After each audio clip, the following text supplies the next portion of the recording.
बिस्मिल्लाहिर्रहमानिर्रहीम। अस्सलामु अलैकुम वीवर, हाज़िर हूँ एक नई वीडियो में एक न्यू रेमेडी के साथ। वीवर, अगर आपके पूरे जिस्म पर भी चूंटियाँ रेंगती हैं महसूस होती हैं और जिस्म सुन्न होने पर चुभन महसूस होती है और इससे निजात में मदद चाहते हैं तो आज की इस वीडियो को वॉच ज़रूर करें। वीवर, रेमेडी बयान करने से पहले मेरी आपसे दरख्वास्त है, अगर आप हमारे चैनल पर नए हैं तो हमारे चैनल को सब्सक्राइब कर दीजिए और साथ लगे बेल आइकन को प्रेस कर दीजिए ताकि हमारे आने वाली तमाम वीडियोज़ आप तक बर वक्त पहुँच सकें। आपका बहुत बहुत शुक्रिया। क्या आपको कभी अपने हाथ, पैर या किसी और हिस्से के सुन्न होने का एहसास हुआ है, जो थोड़ा हिलाने जुलाने पर ऐसा महसूस होता है जैसे अचानक कई सुइयां एक साथ चबोई जा रही हों, या फिर चोटियों का एक काफ़िला इस मखसूस हिस्से पर रेंग रहा हो?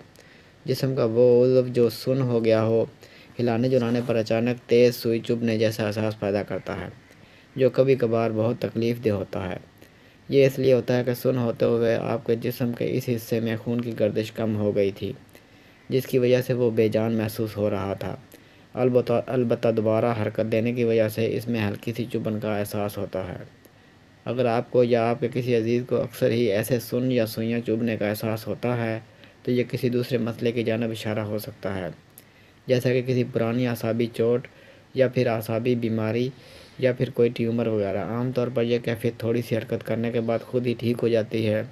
अलबत्ता इसकी वजह से कुछ दूसरी और कदरे बड़ी तकलीफ़ों का सामना भी करना पड़ सकता है, जैसा कि खून की गर्दिश में दुश्वारी, थकावट और नींद में कमी के बायस गैर मामूली अंदाज में सोना, चलने फिरने या गाड़ी चलाने में दुश्वारी, गिरने का ख़तरा वगैरह।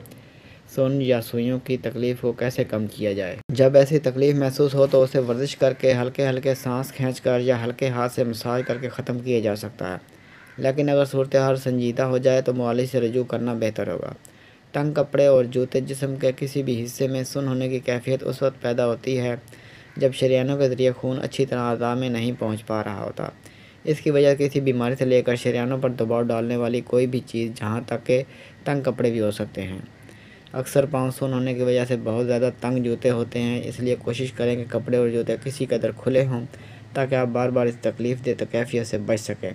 अगर आप बार बार किसी हिस्से के सुन्न होने का शिकार होते हैं, सुन्न आहिस्ता आहिस्ता जिस्म के दूसरे हिस्सों में फैलता हो, सांस लेने में तकलीफ़ होती हो, बसारत में मसला हो रहा हो, बोलने में दुश्वारी होती हो, जिस्म मुकम्मल तौर पर सो जाता हो, सर, गर्दन या पीठ पर कुछ लगने के बाद सुन्न की कैफियत पैदा होती हो तो लाजमी तौर पर मुआलिज से रुजू करें।